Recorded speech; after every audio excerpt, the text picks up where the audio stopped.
Halo,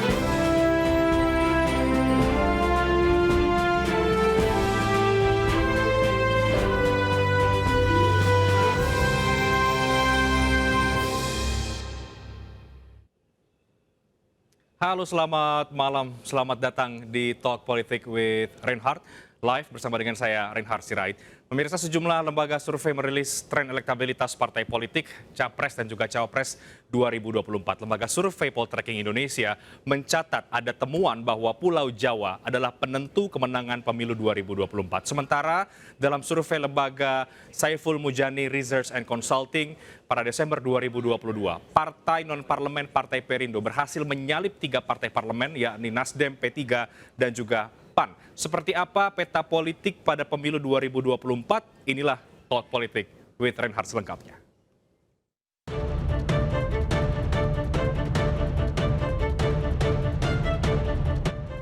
Direktur Eksekutif Poltreking Indonesia, Hanta Yuda memastikan siapapun kandidat yang bisa menguasai Pulau Jawa, maka peluang kemenangan pemilu, baik itu calon presiden dan partai politik, menjadi besar. Hal itu disebabkan karena pemilih di Pulau Jawa dapat menguasai total hampir 50% suara se-Indonesia. Dari 20 nama bakal capres, mencuat 3 nama besar yang memiliki nilai elektoral besar. Ketiga nama tersebut adalah Anies Baswedan, Ganjar Pranowo, dan Prabowo Subianto. Poltreking Indonesia juga merilis hasil survei elektabilitas bakal calon wakil presiden terkuat di 5 wilayah di Pulau Jawa. Hasilnya, Menteri BUMN Erick Thohir menjadi satu-satunya cawapres yang bukan berasal dari partai politik namun memiliki elektabilitas tinggi. Melihat hasil survei, putra Presiden ke-6 Republik Indonesia Agus Harimurti Yudhoyono atau AHY memperoleh 24,7% suara responden di DKI Jakarta. Disusul Menteri BUMN Erick Thohir dan Gubernur Jawa Barat Ridwan Kamil. AHY juga memuncaki hasil survei sebagai calon wakil presiden terkuat di Provinsi Banten dengan meraup 29,7 suara responden, diikuti Ridwan Kamil dan Menparekraf Sandiaga Uno. Sementara di Jawa Barat, posisi AHY digeser Ridwan Kamil yang menduduki puncak survei dengan 29,1%. AHY berada di peringkat kedua, diikuti Erick Thohir di tempat ketiga. Menteri BUMN Erick Thohir menguasai hasil survei calon wakil presiden terkuat di Provinsi Jawa Tengah dengan meraup 25,4% suara responden, diikuti Ridwan Kamil dan Sandiaga Uno. Di Provinsi Jawa Timur, Kofifa Indar Parawansa menguasai 18,6% suara responden. Berbeda tipis dengan Erick Thohir di peringkat kedua dengan 18,3% dan Ridwan Kamil di peringkat ketiga. Adapun survei ini digelar 26 November hingga 2 Desember 2022 dengan melibatkan 1.000 responden. Tim Liputan MNC Media melaporkan. Oke, pertanyaannya sekarang, siapakah capres-cawapres yang mendominasi atau terkuat di Pulau Jawa untuk Pilpres 2024? Apakah masih mungkin ada nama yang nanti di ujung akan menyalip di tikungan? Kita akan bahas langsung bersama dengan Mas Hanta Yuda, Direktur Eksekutif dari Poltreking Indonesia. Selamat malam Mas Hanta, apa kabar? Malam Renat, alhamdulillah kabar baik. Baik Mas Hanta, kita kembali membahas soal hasil rilis survei Anda yang memang cukup menjadi sorotan dalam beberapa hari terakhir kalau kita bicara soal Pilpres 2024. Apakah dari survei ini ya Mas Hanta, ini pertama soal capresnya dulu. Apakah masing-masing capres dari survei Anda sudah mulai terpotret basis pemilihnya kuat di mana, atau ini masih mungkin terjadi migrasi pemilih nantinya ke depan? Ya Renhat, kami melakukan survei masing-masing 1.000 responden di 5 provinsi di Pulau Jawa. Dari 5 provinsi itu memang berbeda-beda peta politik siapa figur-figur yang menguasai di tiap daerah itu. Tapi memang Jawa menjadi menarik secara kuantitas, jumlahnya sangat tinggi ya dibandingkan pulau-pulau yang lain. Ya. Jawa itu sekitar 58% dan 3 provinsi Jawa Tengah, Jawa Timur dan Jawa Barat itu total hampir 50% semuanya. Jadi sekitar 49% lebih kurang. Artinya seringkali kita menyebut menganalisanya kalau ada calon presiden yang menang di 2 provinsi di antara 3 provinsi tadi, dia cenderung menjadi pemenang dalam Pilpres. Seperti terakhir Pilpres 2014-2019 yang lalu, Pak Jokowi itu menang di Jawa Tengah sebagai basisnya, Pak Prabowo memang di Jawa Barat, tapi di Jawa Timur 2 provinsi dimenangkan oleh Pak Jokowi. Nah, data kami yang terakhir, yang terbaru, memang memetakan pulau-pulau Jawa tadi, provinsi-provinsi di Pulau Jawa. Tadi di prolognya sudah terbaca ya, sudah di MNC News. Di Jakarta dan Banten itu cenderung yang paling unggul adalah Anies Baswedan. Meskipun di Jakarta yang kedua itu Ganjar, tapi di Banten itu Prabowo Subianto nomor 2-nya. Jawa Barat juga Anies yang unggul, tapi tidak terlalu dominan dibandingkan di Jakarta dan Banten. Kalau di Jakarta dan Banten, separuh pemilih Jakarta dan Banten itu hampir menjadi basisnya Anies Baswedan. Kalau di Jawa Barat, Anies 36, tapi terpaut tidak terlalu jauh dengan Prabowo di 30% elektabilitasnya. Tapi Jawa Tengah itu sangat kuat sekali, basis utama Ganjar Pranowo yang memang gubernurnya Jawa Tengah, itu angkanya di atas melampaui 70%, yaitu 71,4%. Sedangkan di Jawa Timur, sama dengan fenomena Anies Jawa Barat, perolehan di Jawa Timur, Ganjar juga 36%. Tapi jangan lupa untuk membacanya, Jawa Tengah dan Jawa Timur yang menjadi basis Ganjar ini, DPT-nya kalau digabungkan lebih kurang sekitar 32%. Kalau Jawa Barat, Banten, dan Jakarta yang dikuasai Anies itu lebih kurang 25%. Nah, Jawa Barat itu kan pemilihnya Renhat sekitar 17,5%, Jawa Tengah 16 sekian persen, Jawa Timur 16 sekian persen, Banten dan Jakarta itu sekitar 4,1 dan 4,3%.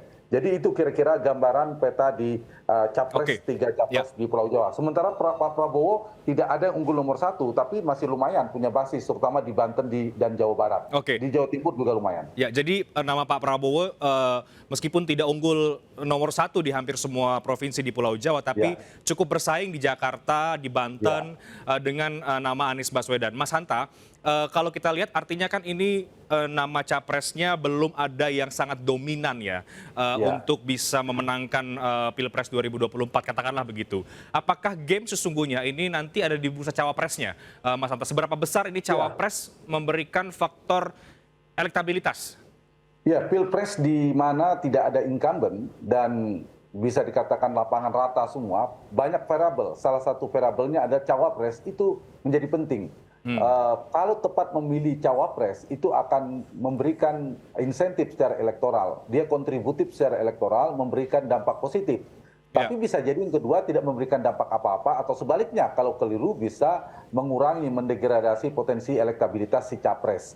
Karena itu memilih cawapres juga harus tepat. Bagaimana dari sisi kuantitas ya, dari sisi geografis wilayah-wilayah yang apakah memilih memaksimalkan basis yang belum optimal kemenangannya, atau mencari cawapres yang bisa berpotensi memecah basis lawan, figur lawan yang berpotensi cukup kuat di daerah situ. Itu 2 pertimbangan yang bisa menjadi sang capres untuk mencari pasangan cawapres.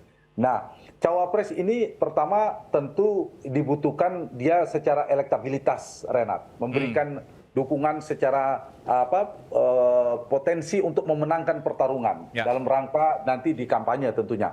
Tapi yang kedua, cawapres juga diperlukan dalam tahapan atau fase kandidasi. Jadi cawapres yang berpotensi tidak harus orang partai politik. Kalau dia berpotensi punya jejaring parpol yang sangat kuat, pertama adalah kekuatan elektabilitas, yang kedua adalah jejaring untuk mendapatkan boarding pass atau tiket partai. Nah, variabel ini juga penting untuk dilihat cawapres mana yang bisa menyumbang itu, bisa diterima oleh berbagai macam partai di koalisi dan seterusnya. Tentu juga yang lain adalah faktor logistik. Nah, ini saya kira cawapres menjadi penting untuk dipertimbangkan oleh si capres, kecuali incumbent di periode kedua seperti Pak SBY di 2009 dan Pak Jokowi di 2019, memang variabel cawapres tidak begitu determinan. Jadi ini pesannya adalah kepada partai-partai dan juga para kandidat capres, hati-hati dan harus cermat memilih cawapres ya, Mas Hanta Yuda. Tapi begini Mas, kalau kita lihat nama-namanya kan satu nama non parpol itu hanya Pak Erick Thohir ya yang mencuat. Nama lain ada Sandiaga Uno, ada AHY, ini juga Ridwan Kamil gitu ya. Nah, apa yang Anda lihat dari pertarungan antara beberapa nama ini dan kemana kemudian kesimpulan dari duet capres dan cawapres yang memang unggul di Pulau Jawa?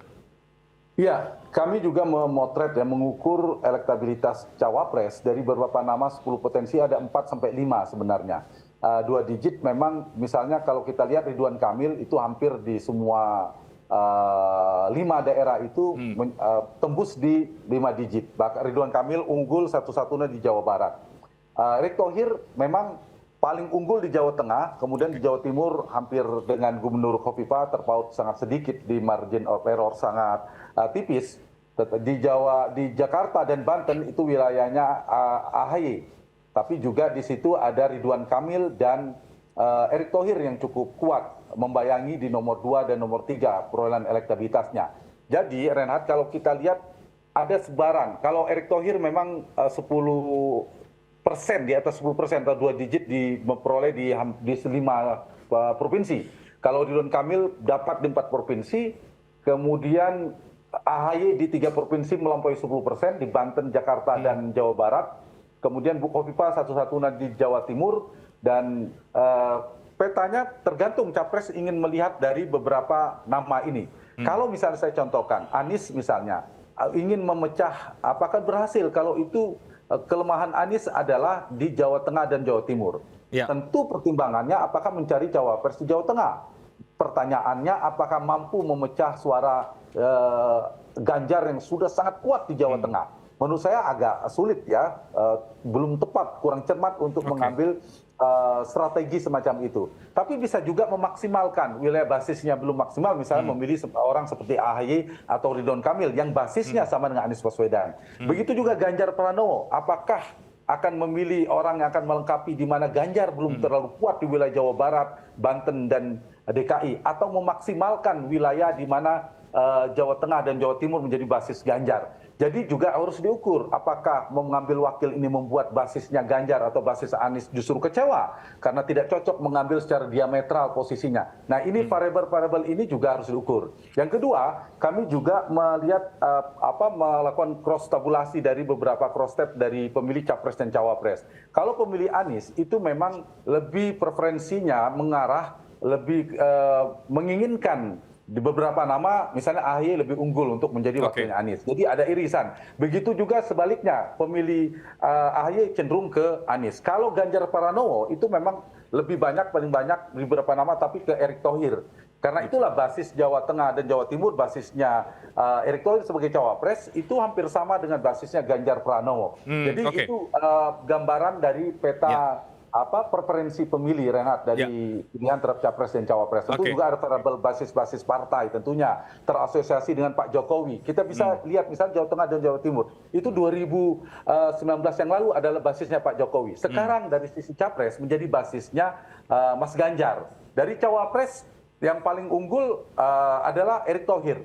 Ini ada basisnya Jokowi. Kemudian dari basis kita bisa melihat juga dari sisi capres-cawapresnya. Jadi saya kira multivariabel ya bisa kita baca dari pemetaan figur-figur ini, Renat. Begitu. Baik. Jadi nama Erick Thohir diasosiasikan begitu ya dengan Pak Presiden Jokowi, dan itu membuat akhirnya nama Erick Thohir ini melekat dengan nama Ganjar Pranowo sehingga mungkin keunggulannya sama ya di beberapa provinsi ya, Mas Hanta. Ya, pertama kita tahu lah terkait Erick Thohir, beliau adalah Menteri BUMN yang cukup dekat dengan Pak Jokowi. Nah, dari sebelumnya kami juga mengukur tingkat kepuasan terhadap menteri ya, ada beberapa nama. Erick Thohir termasuk yang relatif baik seperti Prabowo Subianto, ada Mas Sandiaga Uno, meskipun mungkin bias dengan popularitas dari para menteri, tapi memang gebrakan, terobosan mereka dan seterusnya. Yang kedua, seperti saya katakan tadi cukup dekat dengan Pak Jokowi. Ganjar dianggap sering dikasih kode-kode politik oleh Pak Jokowi ya, mengarah ke sana meskipun tidak secara tersurat. Tetapi juga kita tahu Erick Thohir juga kerap diberikan tugas-tugas sangat penting dan strategis oleh Pak Jokowi. Mulai dari ketua tim pemenangan kampanye TKN, kemudian event-event internasional, terakhir bahkan menjadi ketua panitia pernikahan putra presiden dan seterusnya. Jadi terasosiasinya cukup kuat orang dekatnya Pak Jokowi. Kemudian juga basisnya Erick Thohir memang di beberapa basisnya Ganjar itu relatif cukup kuat. Tetapi tidak hanya di situ, di Jakarta karena sebagai Menteri BUMN juga diapresiasi positif ya Erick Thohir, Ridwan Kamil, dan Sandiaga Uno. Jadi basis-basisnya itu ada kecenderungan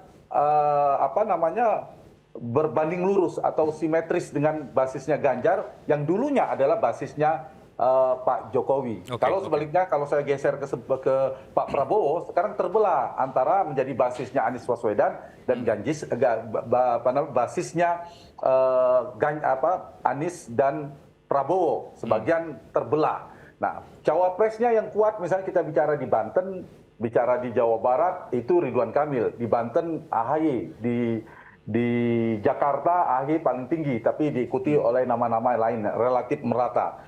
Jadi multi variabel atau beberapa faktor ini memberikan dampak ya, membuat faktor elektabilitas sebagai cawapres Erick Thohir lumayan cukup potensial, bahkan sebagai capres tapi tidak kuat Erick Thohir. Itu mirip fenomenanya Pak Yusuf Kalla dulu sebagai cawapres, cawapres potensial cukup tinggi, sebagai capres Pak Yusuf Kalla sangat rendah. Begitu juga ada beberapa nama ya, kalau selain Erick Thohir ada Ridwan Kamil, AHY, juga punya potensi di wilayah-wilayah yang berbeda, punya basis yang berbeda. Baik, menarik Mas Hanta, artinya dari survei ini sudah mulai terbaca siapa sebetulnya yang menjadi kandidat terkuat baik capres dan juga cawapres disandingkan dengan capres dan juga cawapresnya ya di Pulau Jawa. Terakhir Mas Hanta Yuda, apakah masih mungkin ada kuda hitam, nama yang lain yang mungkin tiba-tiba di belakang menyalip di tikungan bahkan bisa melampaui elektabilitas dari nama-nama yang sudah Anda survei ini? Ya, pertama kalau dari capres trennya kan nanti saya kira banyak lembaga survei nanti mungkin ada Mas Burhanuddin Mutadi juga untuk membandingkan data. Jadi sudah cukup kuat ya mengarah ke 3 capres yang semakin kokoh elektabilitasnya. Kokoh dan mati mungkin tidak tembus sampai 30-40% seperti fenomena Pak Jokowi. Tapi di luar 3 nama itu semakin melemah. Di survei kami bahkan tidak ada yang di atas 5%. Itu menguat cukup stabil di Ganjar, kemudian Anies Baswedan, dan yang ketiga adalah Prabowo Subianto. Dari sisi capres, dari sisi elektabilitas 3 nama itu, tergantung nanti muaranya yang menguat itu Renat, apakah ke elektabilitas atau pemilik boarding pass. Kalau pemilik tiket tentu ada nama Mbak Puan Maharani, nama Erlangga Hartarto, nama Muhaimin Iskandar. Mereka juga punya potensi sebagai capres atau cawapres karena mereka punya tiket sesuai regulasi kita. Tapi kalau berdasarkan elektabilitas sebagai capres bukan tidak mungkin, tapi peluangnya semakin kecil untuk mendapatkan elektabilitas kuat. Dari sisi cawapres relatif memang lebih dinamis, tapi sudah mulai terlihat figur-figur yang cukup mulai menguat seperti tadi ada Erick Thohir, AHY, Ridwan Kamil, Sandiaga Uno karena basisnya dulu sebagai mantan cawapres, kemudian Khofifah lumayan di Jawa Timur. Jadi terlihat kalau secara elektabilitas figur-figur itu mulai muncul figur-figur potensial. Kalau pertanyaan apakah mungkin muncul kuda hitam? Ya bisa saja kalau cawapres lebih besar peluang ketimbang capres. Kalau di capres kuda hitam dimaknai adalah keluar dari karena punya potensi elektabilitas, peluangnya kecil. Bukan tidak mungkin, peluang kecil. Beda ceritanya kalau kemudian misal Ganjar tidak mendapatkan tiket, tidak maju, Anies gagal maju, Prabowo nggak maju lagi, nah itu ceritanya lain. Akan ada dinamika politik, konstelasi peta politik, skenario dan peta skema politik yang berbeda. Tapi lagi-lagi Renat, terakhir saya ingin katakan, karena pemilu kita masih 1 tahun lebih, 1,5 bulan lebih kurang, ini potensi perubahan dinamika fluktuasi tren pergeseran masih sangat mungkin, baik itu partai politik maupun capres termasuk cawapres. Yang kami rekam adalah peta politik yang sedang hari ini di bulan November akhir dan Desember awal. Itu Renat. Terima kasih. Tinggal nanti kita akan melihat ya Mas Hanta, bagaimana elit menyikapi dinamika ini, apakah dengan rezim tiket atau dengan rezim elektabilitas. Itu kan tergantung itu nanti. Tapi apapun itu kita masih menarik untuk mencermati, apalagi saat lagi pemilu sebelumnya elektabilitas jadi variabel penting. Ini note untuk akhirnya yang didukung. Ini apakah note itu terulang atau rezimnya berubah gitu. ini catatan untuk para elit partai politik. Baik, terima kasih banyak Mas Hanta Yuda untuk perspektif Anda atas outlook politik di tahun 2022 ini, terutama di nama capres dan juga cawapres. Dan pemirsa, apakah juga temuan yang sama didapatkan oleh lembaga politik yang lain? Dalam hal ini adalah indikator politik Indonesia soal capres dan juga cawapres dan bagaimana melihat dinamika capres-cawapres dan juga outlook politik di tahun 2022 ini. Kita jeda terlebih dahulu, saya akan segera kembali usai jeda berikut.